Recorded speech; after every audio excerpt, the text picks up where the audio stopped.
Good day, everyone. We are the Group 1, and today we will discuss to you the Chapter 3 in Reading in Philippine History, the spaces for conflict and controversies.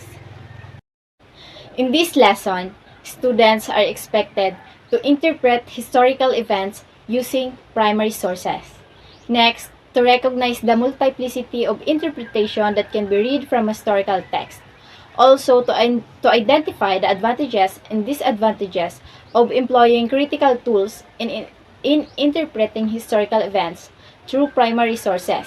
And last, to demonstrate ability to argue for or a particular issue using primary sources. So now, let's proceed to the historical interpretation.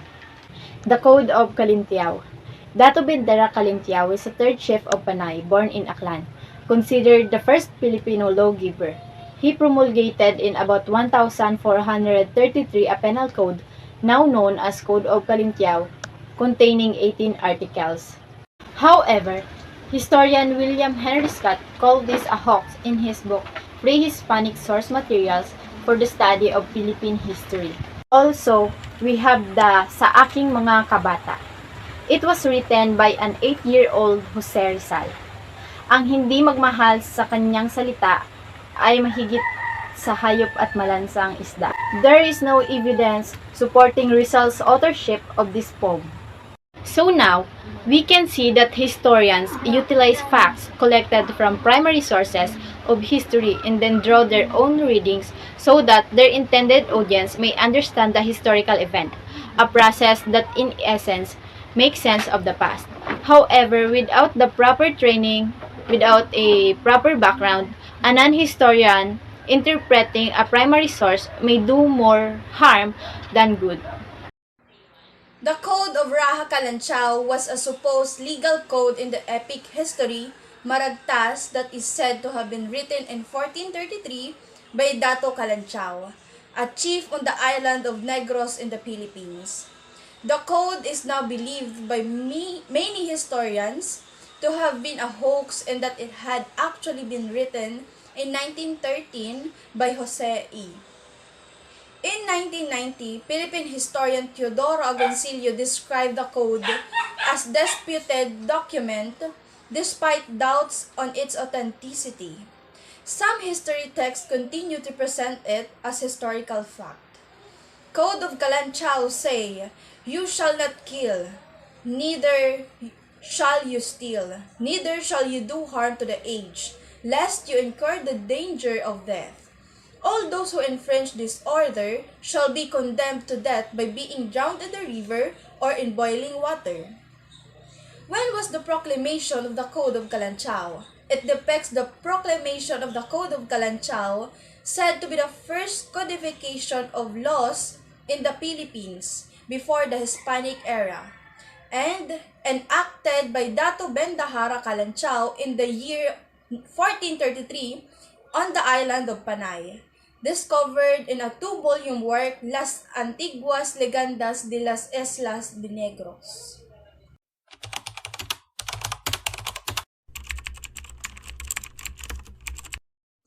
Case Study 1. Where did the first Catholic Mass take place?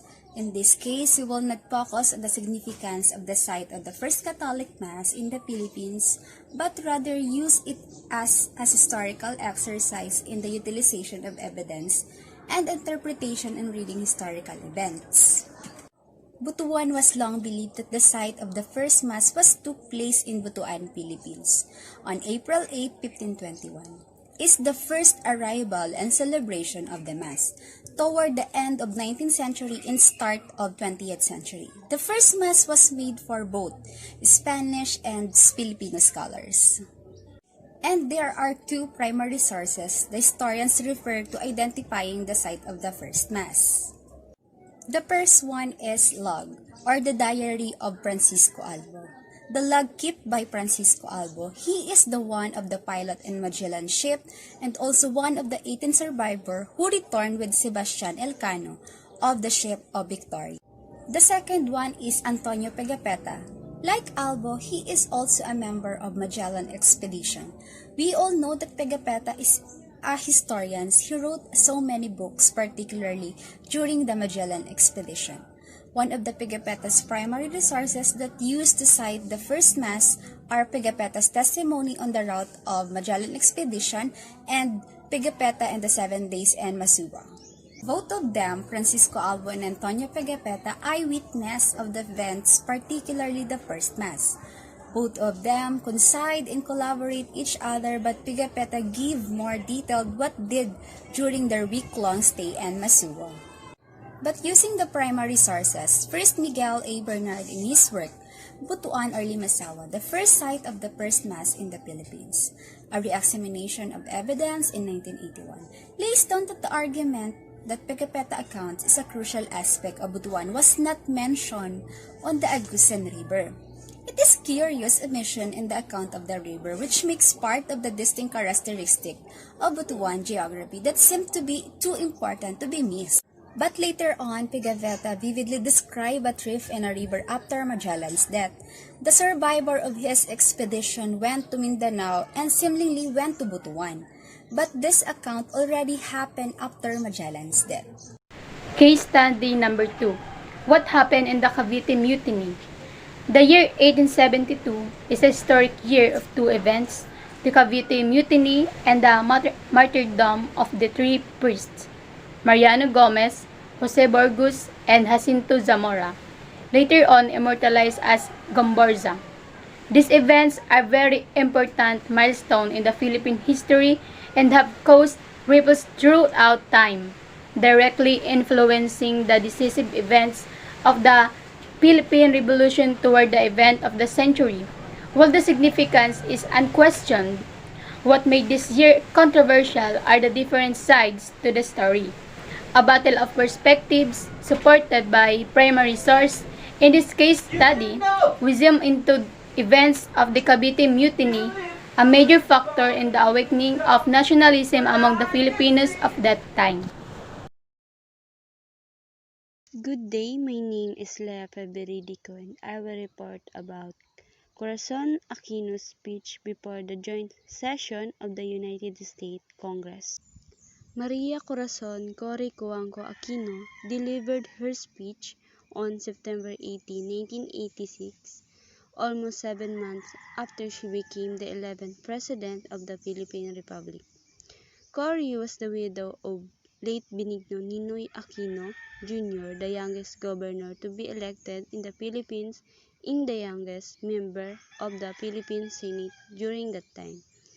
In her speech before the U.S. Congress, Cory shared her experience and sorrows for losing a loving husband and a good father of her family.